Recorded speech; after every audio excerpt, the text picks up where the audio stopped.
I watched as a large roach crawled across a mound full of dirty dishes stacked high in an iron-stained sink. And I listened.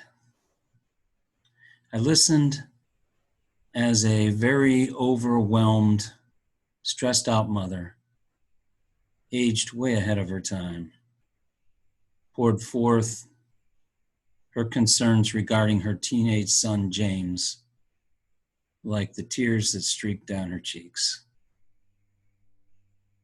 And I was changed. I was about 25 years old at the time.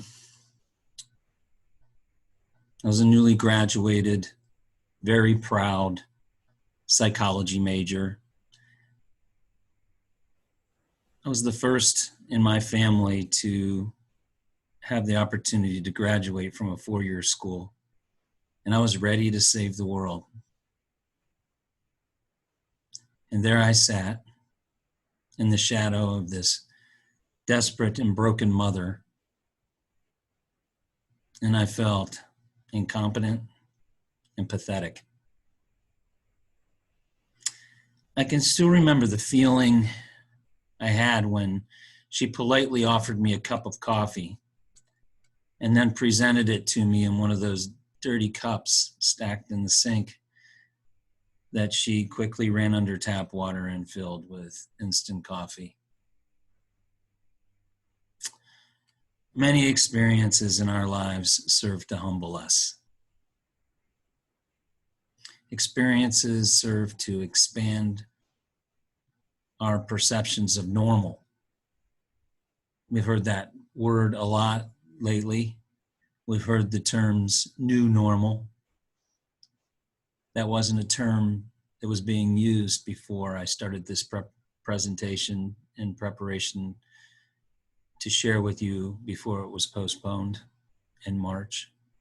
But I'm here to say that with a lot of people that I've worked with, they've had a different normal for a long time. In reality, we can never really understand the plight of another person until we've walked very closely with them. Experiences like these that serve to humble us are the very things that complicate and make muddy the practice of social change. Jane Goodall wrote, "What you do makes a difference, and you have to decide what kind of difference you want to make." And so today I ask all of you the same question that I ask myself, or try to ask myself every day. What are you doing to make a difference? And what difference is it that you want to make? You see, I know a little secret. After working for several decades with people from all different kinds of backgrounds, all different kinds of incomes, all different kinds of challenges, you begin to see underlying struggles that people so cleverly work through to try and disguise issues that they're facing.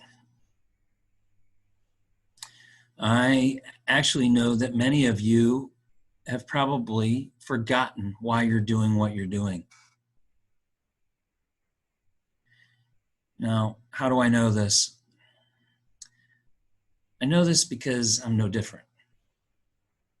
See, it's human nature to become distracted. We become caught up in the struggle of the day, what we think the crisis is. Not enough budget, too much politics. He said this, she said that, he did this, he didn't do that. If nothing else happens from this talk today, I certainly hope that it will encourage you to take a minute to reconnect with your passion and identify those things that you do that prevent others from seeing who you truly are and prevents you from being the kind of person that you want to be and making the kind of difference that you wish to make. I'd like you to take a few minutes and introduce yourself to the person beside you. And in this process, excuse me, I'd like you to ask them to identify a place in which they feel the most connected. That one place to which they most identify. I'll give you a few minutes and then I'd like to talk about some of these.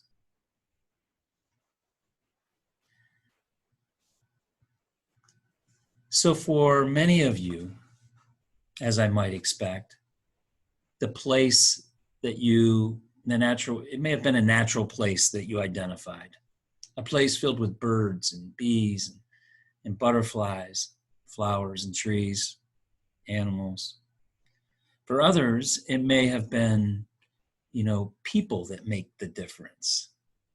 This special place that I feel connected to because all of the people there I share a relationship with. We like the same kinds of things. We do the same kinds of things. We have an identity as a group of people. It could be a town, a church, an organization, a place of work. I bet if we look closely, we'll see lots of common themes among your sense of place. Just for a minute, let's talk about what some of those might be.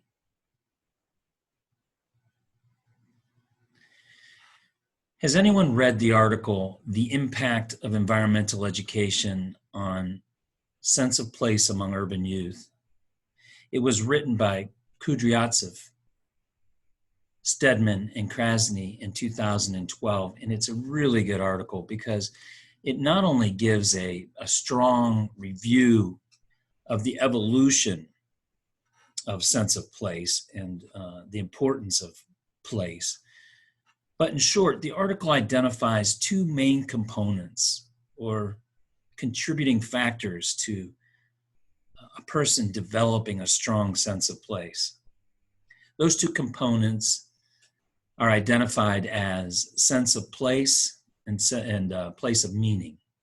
So place of attachment and place of meaning. That equals sense of place. Well, place of attachment actually refers to the bond, as I mentioned, between people and places. Place of meaning, on the other hand, are like those symbolic connections that we make to a place. Now, why is this all important? Well, when we look at place attachment and place meaning, the research is showing us that a strong place attachment paired with a strong emphasis or symbolic connection ecologically to a place results in adoption of pro-environmental behavior. So there's something very powerful about these components of place that motivates a person to act in a different way. In 2004, David Sobel formalized a pedagogical definition of place-based education.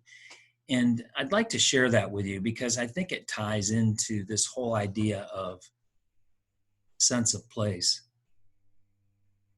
Sobel writes, place-based education is the process of using local community and the environment as a starting point to teach concepts across the curriculum: math, social studies, science, civics.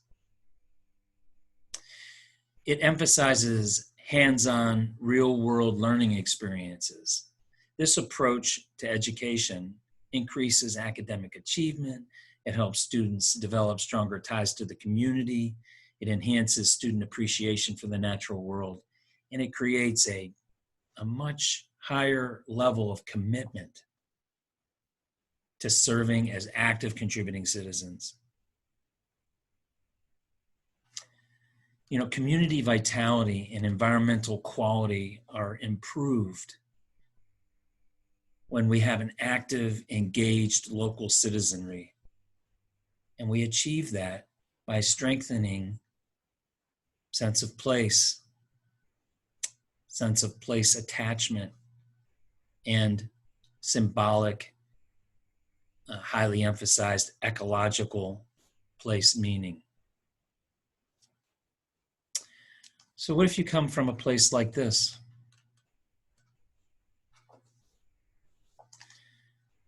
Or this?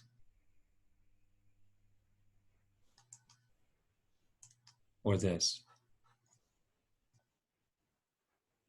Sadly, those images that I just shared with you are some of the highest poverty in the state of Florida. And they're located within 10 miles of some of the most affluent areas in the state of Florida. 15, maybe 20 minutes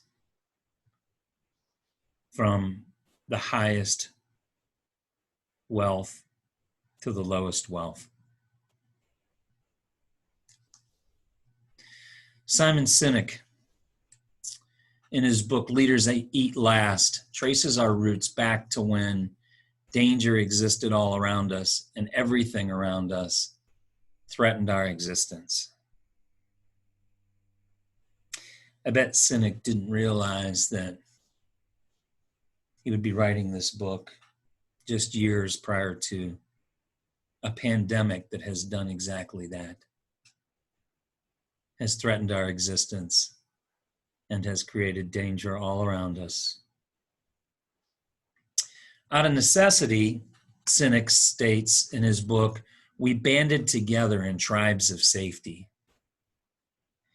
To illustrate the importance of this safety in an organization or in any type of a social culture, Sinek uses children's Aesop fable.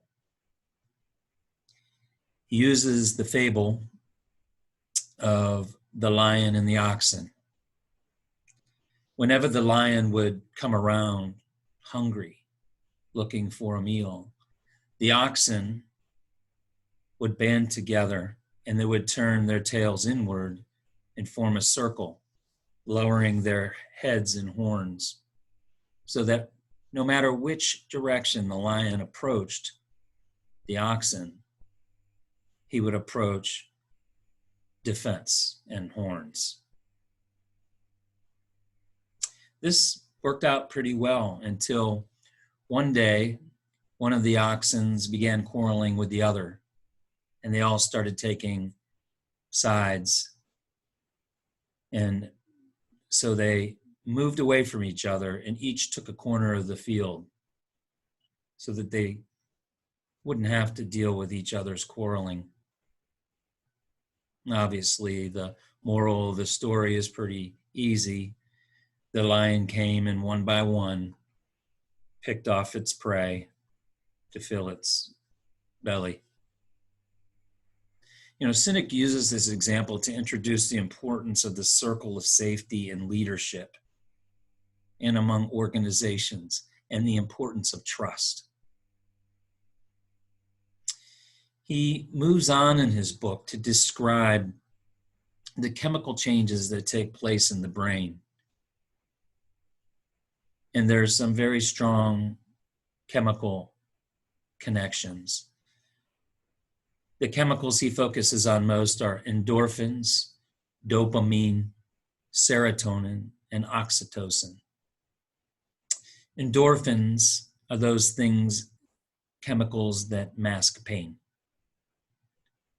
These are the things that when I'm writing a grant in the middle of the night and, I'm tired and I just want to go to bed, your endorphins kick in and you realize that you need to push forward.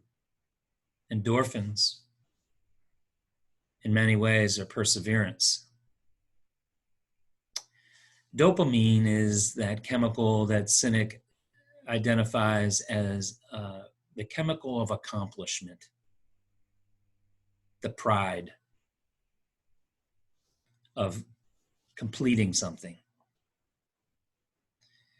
Serotonin is that feeling we get when others perceive us as being competent,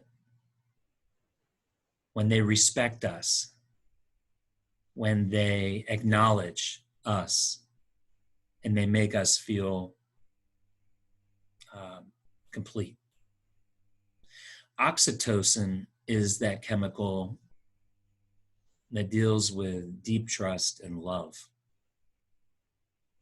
And all these chemicals have a very complicated interaction in the brain. And if you haven't read Leaders Eat Last, I think you should. It's an interesting book because it approaches leadership from a physiological as well as an emotional and psychological standpoint. So I ask you, what do the circles of trust of the people who come from places of poverty look like? What do you think their chemical process, which of those areas do they spend the most time in? Where in this chemical process do they spend their most time? There's a mountain of research being done, and it is looking at, the disproportionate amount of injustice associated with environmental issues in the poor. Tons of information, and lots of information that highlights that those that come from communities of less resource, many of which are communities of color, but not all, stand to deal with the worst effects of environmental issues, climate change and environmental issues. Let me introduce you to a few people here who are special people to me. They're special to me because they remind me of what I'm supposed to do. I want to talk about Mia. She's the young lady on the left. We recently started working in the Glades area, and Mia's a senior. And one of the questions we ask when we go and we start to meet with people are, what is your level of experience with the outdoors? The first time I asked Mia that question,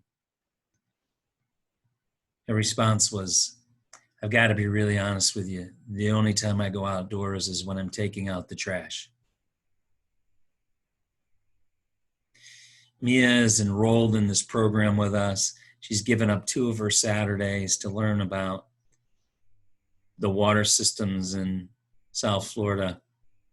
And unfortunately, we were just about to take them on their residential research institute in Bonita Springs at the Florida Gulf Coast, Vester Marine Field Station, and the pandemic hit. And so we've retained contact with these students, and we'll be taking 18 of these students as soon as it's safe to do so. But Mia has really just amazed me to go from not being out at any time other than taking the trash to being excited about spending 3 days immersed in the Florida ecosystems is pretty spectacular. I'd like to introduce you to another young man. I love fishing. Fishing's my passion.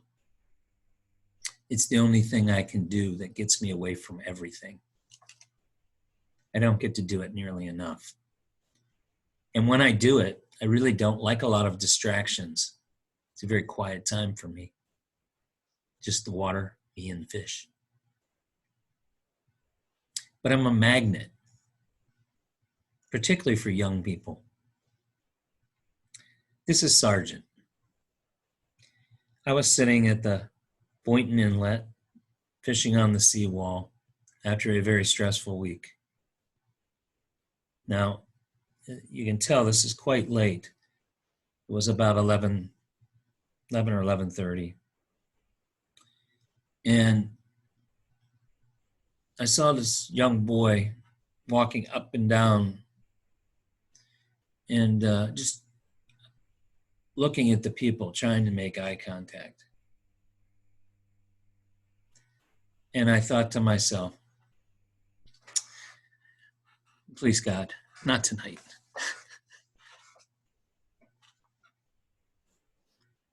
But there was a different plan.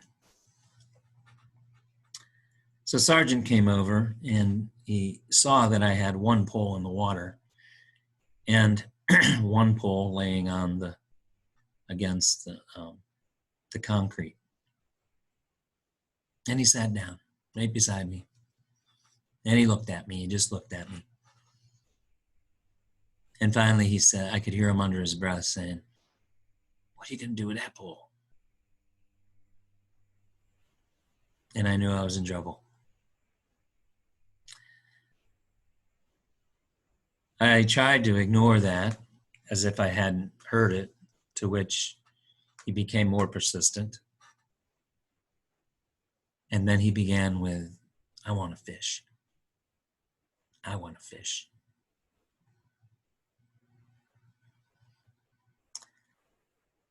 Now, by this time, the people all around me, and there were many people there, were aware of what was going on. And they, part of them were probably relieved because it wasn't happening to them. And the second part was they were wondering what was going to happen with me. So I said to Sergeant, that's what I'll call him. I said to Sergeant, okay, we'll fish. Have you ever fished before? Oh, yeah.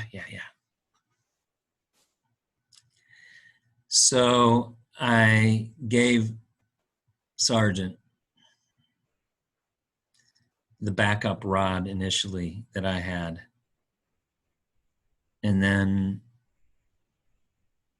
part of me just said, oh, come on, help him out.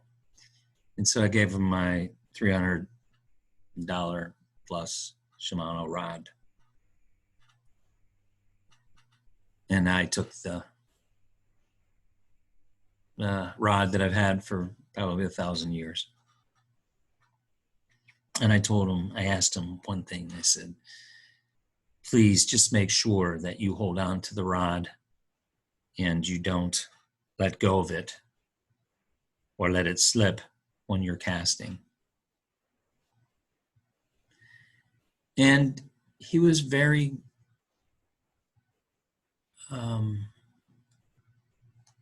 a little nervous, but he was very grateful. And he took very, very good care of my equipment, better than I probably would have ever taken care of. And we casted. And that scenario, I helped him cast. It was obvious he had not fished very much, if at all. And we went then through that scenario of, I got a bite. It's just the bottom. Several snags. And then it happened.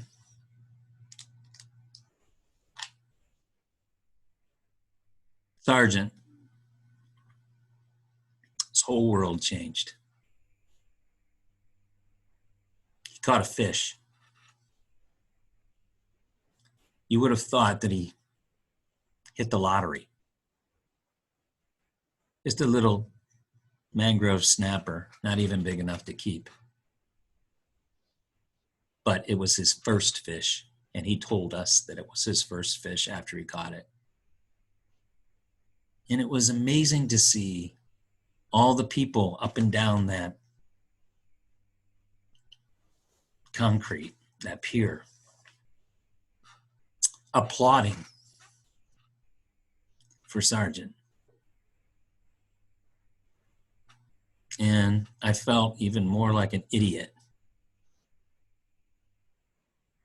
because in my selfishness, I may have missed the opportunity to figure out what I was doing and why I was doing it.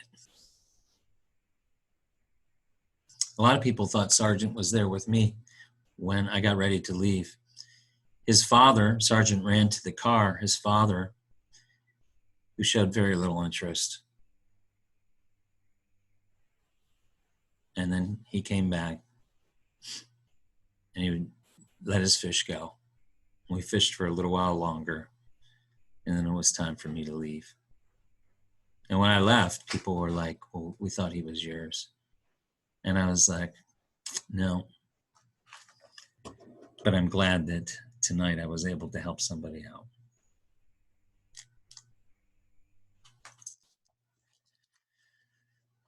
So let's talk about a few other examples of issues that we face. The 2019 UN Sustainable Goals report highlights that 785 million people remain without basic drinking water. 2 out of 5 people worldwide do not have basic hand washing facilities with soap and water in their homes. 1 out of 4 healthcare facilities lack basic drinking water services. 2 billion people live in countries experiencing high water stress. Now stop and think for a minute. No hand washing, no running water. Think for a minute, the implications of this in light of the global pandemic crisis, which we just faced and are currently facing. In this pandemic, we have learned that hand washing and improved hygiene are critical components to reducing the spread of virus and disease.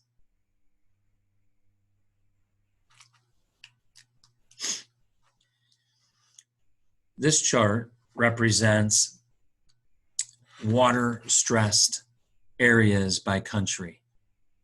We may think that this is just countries and areas outside of our borders, but I'd like you to take a look at the United States and at Florida. Can you think of examples close by that are threatening to our water and our water supplies? This chart here, if you look at it, is the water demands in Florida. The left is the current. The right is 2070 projections. You can see very clearly that water is going to be a extremely valuable and important commodity. What else? Green space.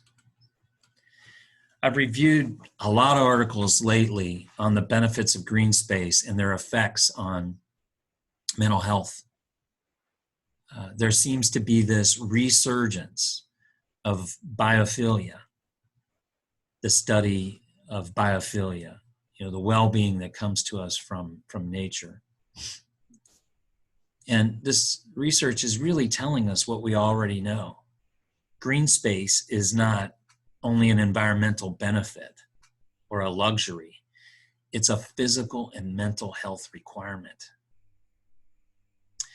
I bet we see more of this research surfacing as we have been deprived of our freedoms to go into nature, to walk our beaches, to be in our parks.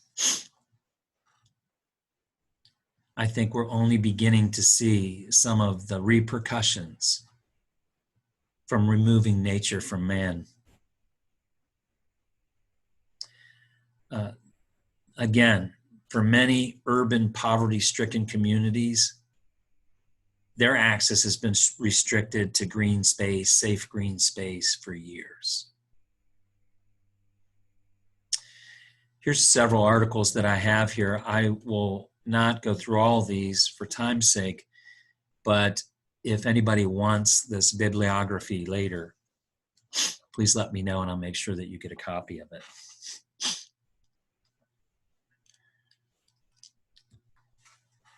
Arjun Walls in 1994 conducted interviews with inner city youth. These were youth that lived either inner city Detroit or in the suburban areas of Detroit. And he was particularly interested at looking at the perceptions youth had of nature.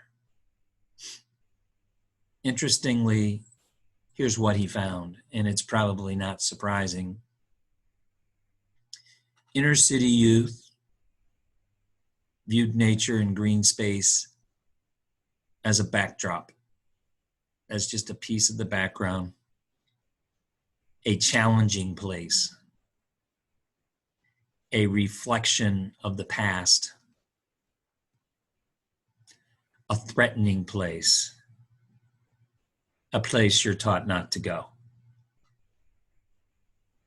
Contrast that with suburban youth in the same area, living not many miles away, and they viewed it as a foreground and a place of entertainment, a place to learn, a place to go to reflect, a threatened place, a place to go. Hear that difference: a background, a foreground, a challenging place, an entertaining place, a reflection of the past, a place to go and reflect, a threatening place, a threatened place. These two charts that you see, look at, and these were provided by the Florida 2070 land use planning document. And again, on the left, you see current. On the right, you see the trend for 2070 as far as the red areas being loss of green space or development. We really need to think about what we're doing here.